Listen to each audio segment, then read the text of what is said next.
Alors, on va continuer les autres questions de cet exercice. On a déjà fait la première question. Et on va faire les autres questions. Mais j'ai un changement ici. À la place de R plus, on va mettre R plus étoile. C'est 0 plus l'infini. Pourquoi? Parce que dans la deuxième question, on va trouver un problème. On va trouver que f-1 n'est pas dérivable. OK? Car dans l'image de J, on va trouver un problème. OK? Donc, vous changez ça par R plus étoile. Donc, ici, f est défini sur R plus étoile. F dérivable sur R plus étoile. On a fait pour tout x appartenant à R plus étoile. R plus étoile. R plus étoile. OK. C'est bien. Donc, J, c'est ça le problème. J, c'est f de R plus étoile. C'est f de 0 plus l'infini. C'est f de 0 plus l'infini. Donc, c'est ça.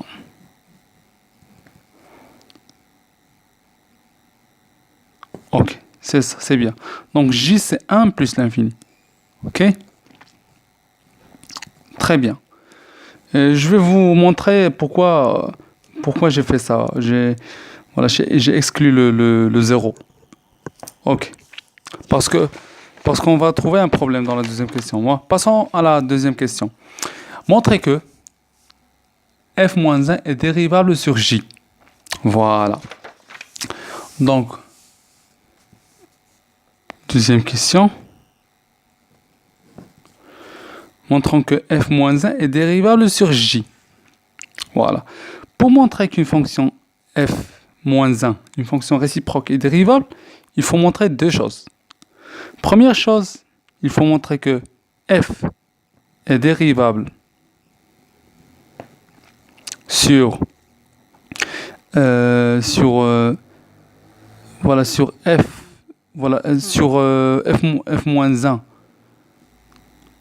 f-1 de J, qui est bien sûr R plus étoile. Et il faut montrer que pour tout x appartenant à R plus étoile, f' de x est différent de 0. Ah, vous n'avez pas compris. Je vais vous montrer comment obtenir ces deux conditions. Comment vous rappelez de ces deux conditions. Il faut que vous saviez bien cette règle. f-1' de y est égal à 1 sur f' de f-1 de y, ça pour tout y appartenant à f de i en général. I ici c'est R plus étoile. Okay? Donc, pour que f-1 soit dérivable, il faut quoi? Il faut que f-1' soit défini. Et pour que f-1' soit défini, il faut que cette expression soit définie. OK? Donc, il faut que f' soit défini. Donc, il faut que f est dérivable sur R plus étoile. Parce que ici, f' s'applique sur f-1 de y, qui se trouve dans R plus étoile. Car f est défini de R plus étoile vers J, et f-1 est défini de J vers R plus étoile. C'est ça. Voilà, on a obtenu la première condition. La deuxième condition, il faut que le dénominateur soit différent de 0. Donc, il faut que f' de quelque chose, de cette chose-là, il faut qu'elle soit différent de 0. C'est ça. Pour tout x appartenant à R plus étoile, f' de x est différent de 0. OK? Donc, voilà. Écrivons la solution.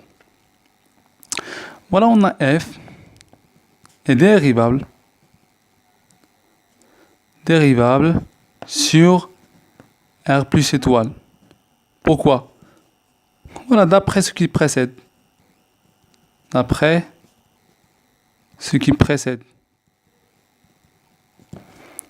Voilà, on a vérifié la première condition.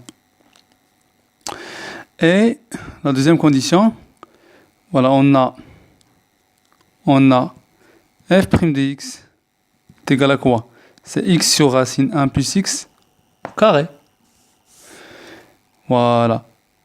Pour tout x appartenant à R plus étoile, on a quoi? On a f' de x est différent de 0.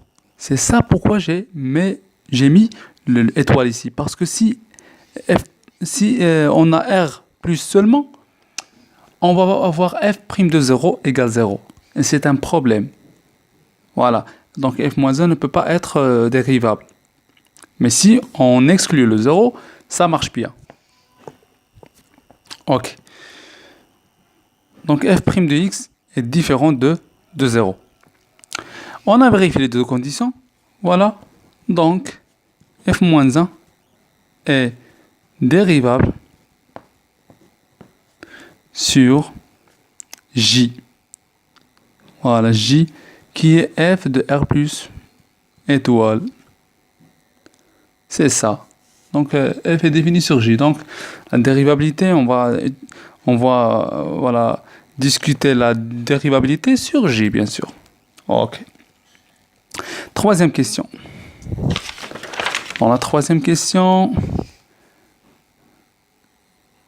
ça. Troisième question, montrer que f-1 est dérivable au point 2. Voilà.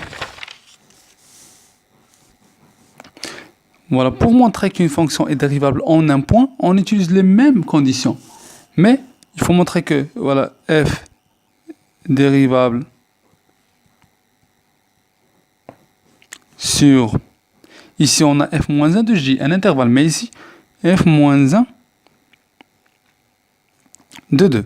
Parce qu'on veut montrer que f-1 est dérivable sur 2. OK? Sur f-1 de 2. Deuxième chose,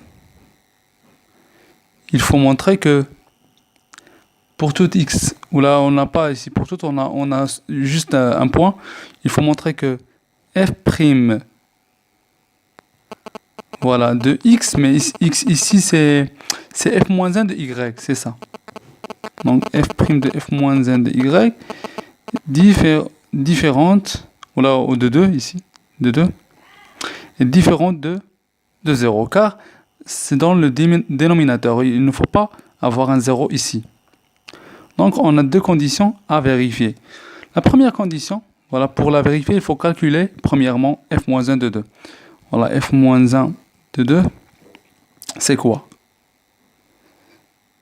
Pour calculer f-1 de 2, il faut premièrement calculer, voilà, j'ai oublié de vous donner une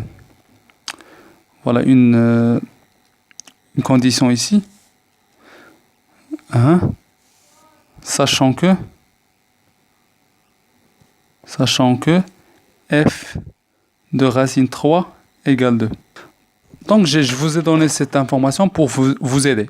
Okay? Vous pouvez la trouver tout seul, mais ça demande du temps. Okay? Donc on a f de racine 3 égale 2. Donc f-1 de 2, c'est quoi? C'est racine 3. Ok. F est dérivable sur racine 3. Oui, elle est dérivable.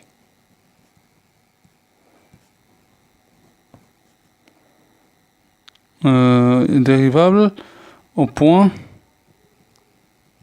racine 3, qui est f-1 de 2.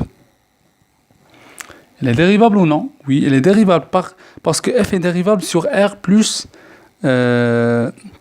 étoile. Voilà. Car racine 3 appartient à R plus étoile, dont f est dérivable. Voilà. Deuxième condition, il faut vérifier ça. Voilà. F', voilà, on a f' de f-1 de 2 égale quoi? f', de 2 c'est racine 3. Donc f' de racine 3. On a déjà l'expression de f' de x. C'est ça. Donc c'est racine 3 sur racine 1 plus racine 3 au carré, c'est 3. Donc c'est racine 3 sur 2. Donc f' de f-1 de 2 est différente de 0. Elle est différente de 0, donc on a vérifié les deux conditions.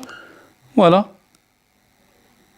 Donc, f moins 1 est dérivable au point. Voilà, est dérivable au point 2. C'est ça. Il nous reste la dernière question, la quatrième question. Là, j'ai une feuille. Quatrième question. Dans la quatrième question, il nous demande de calculer f-1' de 2. Donc, il faut calculer f-1' de 2. Donc, on va utiliser la relation f-1' de y est égal à 1 sur f' de f-1 de y. C'est ça. Donc, c'est 1 sur f' de f-1 de 2 qui est égal. Voilà, on a déjà calculé ça. f-1 de 2. Ou f', voilà, on a déjà calculé ça. Ici, voilà. f' de f-1 de 2, on a trouvé que c'est racine 3 sur 2. Donc, c'est 1 sur racine 3 sur 2. Donc, c'est 2 sur racine 3. C'est 2 racine 3 sur 3. Ok. Voilà. Donc, on a calculé f-1' de 2. C'est ça.